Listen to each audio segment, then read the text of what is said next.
ఇఫ్తార్ విందుతోటి మత సామరస్యం పెరుగుతుందని చెప్తున్నారు. హిందూ ముస్లిం మధ్య స్నేహబంధం కుదురుతుందని చెప్తా ఉన్నారు. ఎట్లా అని నేను అడుగుతున్నాను మీ పొలిటికల్ స్నేహమా మత స్నేహమా ఏంటో నేను అడుగుతున్నాను. నా ప్రశ్న ఉంది ఇక్కడ. నా ప్రశ్నకి సమాధానం వాళ్ళు ఇవ్వాలా. ఎవరైతే లోపల వెళ్తున్నారో వాళ్ళు విందులో విలాసాల్లో ఉంటున్నారో వాళ్ళు ఇవ్వాలా దీనికి సమాధానం. సరే మీరు మత సామరస్యం కావాలంటున్నారా, అయితే ఇది చేయండి. మీరు మీ దారుసలాంలో పిలవండి. ఇదే మీ రేవంత్ అన్నాని, అదే మీ కేసీఆర్ మామూని మీ దారుసలాంలో పిలవండి. అక్కడ ఇవ్వండి మీ పార్టీ ఫండ్లతో, మీ పర్సనల్ జేబుల ఫండ్తో మీ ఇచ్చి మీ మత నిపరించుకోండి. మైనారిటీ వెల్ఫేర్ ఫండ్స్తో మీరు మత సామరస్యం, మైనారిటీ ఫండ్లో ఇంటర్ రిలీజియస్ మత సామరస్యం అని హెడ్ పెట్టారా? ఇది పెట్టలేదు కదా. మీరు మీ దారుసలాంలో అందరికి పిచ్చివ్వండి. పైగా మీ పర్సనల్ ఫండ్స్తో ఇవ్వండి.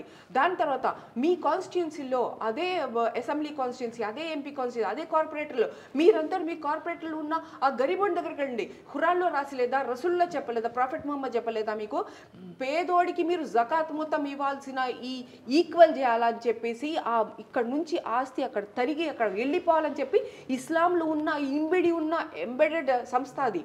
అట్లాంటిది వాళ్ళ దగ్గర నుంచి మీరు తీసుకెళ్ళి మీ జకాత్ పర్సనల్ తీసుకెళ్ళి మీరు గరిబోడి దగ్గరికి వెళ్ళి నీ దగ్గర ఏముందయ్యా బాబు అదే నేను కూడా తింటాను, ఇదిగో నేను ఇది తీసుకొచ్చాను. ఇఫ్తార్లో ఒక ఇంపార్టెంట్ అంటే మస్జిద్స్లో కూడా ప్రతి ఒక్కళ్ళు ఇంటి నుంచి ఇంట్లో పకోడీలు చేశారు అనుకోండి, ఆ పకోడీలు తీసుకెళ్తాడు. ఆయనేమో ఒక అరటిపొడులు తీసుకెళ్తాడు, ఇంకెవరేమో కొంచెం తర్బూజ్ తీసుకొస్తాడు. అట్లా మస్జిద్లో ఏంటంటే అన్ని క్లబ్ చేస్తారు. ఎవరెవరు తీసుకొచ్చారు వాళ్ళ తాహత్ అక్కడ తాహత్ అర్థం కాదు మనకి, ఎందుకంటే అన్ని మిక్స్ చేస్తారు అక్కడ ఓకే మస్జిద్లో. సో అది తీసుకెళ్ళి ఒక చిన్న ప్లేట్లో ఏమో అందరికి పెట్టి ఇచ్చేస్తారు. ఎవడు ఏం తీసుకొచ్చింది ఎవడు తీసుకురానిది కూడా అర్థం కాదు. చూడండి ఆ ఇఫ్తార్ ఎట్లా జరుగుతుందో. ఇక్కడేమో ఈ ఇఫ్తార్ ఏమో ఈ రకంగా జరగడం అన్నమాట. సో ఈ ఇఫ్తార్ అన్నది మతాన్ని ఇక్కడ ఒకటి డిఫేమ్ చేసేస్తున్నారు. ఆ మతంలో ఏం చెప్పింది మతం వర్డ్ వాడుతున్నారు కాబట్టి నేను ఇక్కడ మతం తీసుకొస్తున్నాను. మీరు ఇఫ్తార్ అన్నారు బడ్జెట్ హెడ్లో. పైగా ఇప్పుడు 14th క్వశ్చన్ అంటే ఈ రోజు నాకు ఇంకొక లెటర్ వచ్చింది నా ఆర్టీఐకి. 14 క్వశ్చన్స్ వేసిన నా ఆర్టీఐకి. 14th క్వశ్చన్ అంటే ఇప్పుడు వక్ఫ్ బోర్డుకి వెళ్ళిందంట, పంపించారంట. అది నాకు కాపీ పంపిస్తున్నాను. అసలు వక్ఫ్ బోర్డుకి ఇఫ్తార్కి ఏం సంబంధం చూడండి మీరు. పిల్లల ఎడ్యుకేషన్కి ఏమి లేకుండా తెలంగాణ మైనారిటీ స్టడీ సర్కిల్కి 3 crores ఇచ్చేసి తెలంగాణ ఎడ్యుకేషన్ డెవలప్మెంట్కి 4 crores ఇచ్చి ఈ విలాసాల విందుకి అయ్యాషీలకి 70 crores అంటే అడిగేవాడు లేదు మనకు మైనారిటీలో.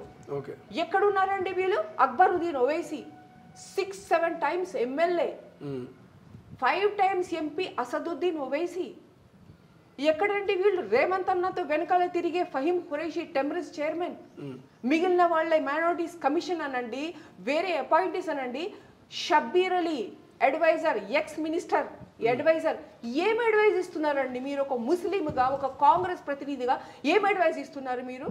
మీరు ఒక కాంగ్రెస్ నేతగా మీరు రిప్రజెంటేషన్ పంపించారు ముఖ్యమంత్రికి, మీకు రిప్లై వస్తుందని మీరు అనుకుంటున్నారా? ఎందుకంటే టైం కూడా చాలా తక్కువ ఉంది, 31 వరకే మనకు ఆల్రెడీ ఫెస్టివల్ అయిపోతా ఉంది. ఆ లోపలనే ఈ ప్రోగ్రామ్.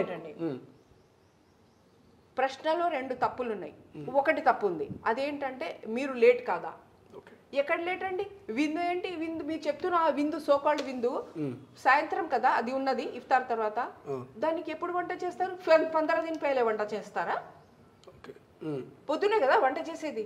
నేను ఎక్కడ ఆలస్యంగా ఉన్నా? నేను ఎన్ని రోజుల నుంచి చెప్తున్నా, ఇది వారం నుంచి చెప్తున్నా కదా. మరి నేను వద్దు, నేను మేమందరం ఇంత రెజల్యూషన్స్ పెట్టుకుని ప్రతిదీ రేవంత్ గారి సెక్రటరీకి వెళ్తుంది, అందరికీ వెళ్తుంది అన్నమాట.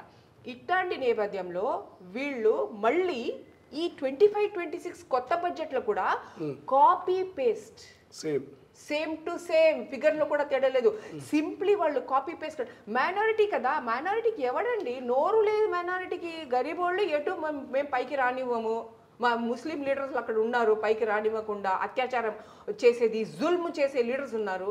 వాళ్ళు ఎవరిని పైకి రానివ్వరు. వాళ్ళు చదువుకోకూడదు కాబట్టి వాళ్ళకి ఫీజులు కూడా ఇవ్వం మేము. ఈ రకంగా ఇంత దారుణంగా వాళ్ళు అక్కడ నడిపిస్తూ ఉంటే ఇప్పుడు వీళ్ళేమో ఇక్కడ వీళ్ళు ఫండ్ మైనారిటీ బడ్జెట్ 25-26 ఇప్పుడు నిన్న పాస్ అయిన బడ్జెట్ కాపీ పేస్ట్ 2 తేడాలు. అదేంటి? భట్టి గారు చెప్పినట్టు రాజీవ్ వికాస్ది 840 crores శాంక్షన్ చేశారు. అది కూడా ఏం చేశారు? 300 crores ఏదైతే సబ్సిడీ లింక్ స్కీమ్ ఉందో అది తీసేశారు, జీరో చేశారు. అంటే ఏంటి? నెట్ గా 540 840 రానట్టు.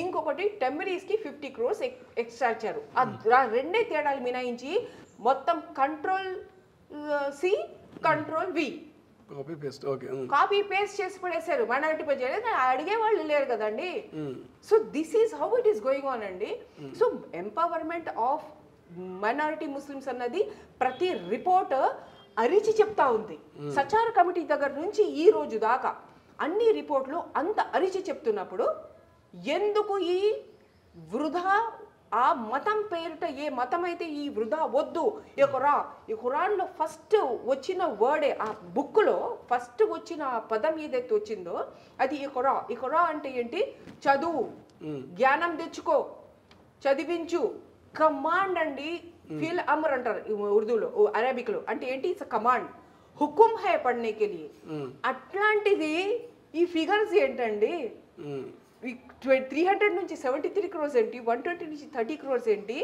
70 crores ఏమో విందు ఏంటి అక్కడ ఖర్చు అయిపోవడం ఏంటి ఇక్కడ ఖర్చు కాకపోవడం ఏంటి ఒక ఆర్టీఏ వేస్తే నాకు నెలకి ఇంకా తిప్పుకుంటున్నారు ఆర్టీఏ నాకు సమాధానం ఇవ్వడం ప్రపంచంలో ఏ మూల ఏ క్షణం ఏం జరుగుతుందో వేగంగా తెలుసుకోవడానికి తొలి వెలుగు వాట్సాప్ ఛానల్ని ఫాలో చేయండి